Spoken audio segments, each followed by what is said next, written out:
पहलगावमध्ये भारतीय पर्यटकांवर झालेल्या अमानवीय हल्ल्यानंतर देशभरात संतापाची लाट उसळली होती आणि त्याचाच जोरदार प्रत्युत्तर म्हणजे बुधवार 7 मे रोजी भारतीय लष्कराने राबवलेले ऑपरेशन सिंदूर। या कारवाईने दहशतवाद्यांच्या अनेक तळांचा खात्मा केला। अकोल्यात वंचित बहुजन आघाडीकडून या कारवाईचा जल्लोष साजरा करण्यात आला। पहलगाव हल्ल्यात अनेक निष्पाप भारतीय पर्यटकांचा जीव गेला तर काही महिलांच्या समोरच त्यांच्या पतींची नृशंस हत्या करण्यात आली। माथ्यावरचे सिंदूर पुसणाऱ्या त्या भ्याड दहशतवाद्यांना चोख प्रत्युत्तर देत भारतीय लष्कराने ऑपरेशन सिंदूर हे अचूक नियोजनबद्ध मिशन मध्यरात्री राबवलं। या ऑपरेशनमध्ये पाकिस्तानातील 9 दहशतवादी तळांवर एकाच वेळी क्षेपणास्त्र हल्ले करण्यात आले आणि अनेक दहशतवाद्यांचा खात्मा झाला। ही कारवाई केवळ लष्करी नव्हे तर संपूर्ण देशाच्या अस्मितेचा अभिमान ठरली।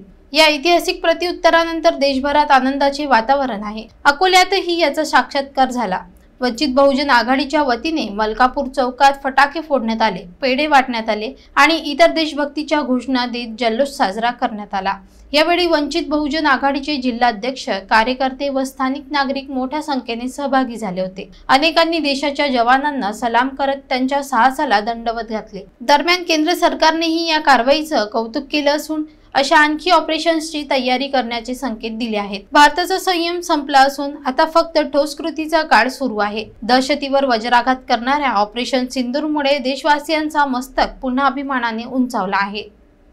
महिलांना आणि पुरुषांवर जो हल्ला केला आणि आमच्या महिलांचं सिंदूर पुसलं त्याबद्दल जे आज भारतीय सैनिकांनी ऑपरेशन सिंदूर राबवून जे पाकिस्तान मधल्या POK मध्ये त्यांचे अड्डे उद्ध्वस्त केले याबद्दल भारतीय सैनिकांचं मी अभिनंदन करते। जय हिंद। वतीनं पाकिस्तानी सैन्याने जे आमच्या महिलांचा सिंदूर पुसण्याचं काम केलं आणि भारतीय सैन्य दलाने त्याला चोख उत्तर देऊन भारताची मान ताठ राखली त्याबद्दल या ठिकाणी भारतीय सैन्य दलाचे वंचित बहुजन आघाडीच्या वतीनं आम्ही मनापासून स्वागत करतो।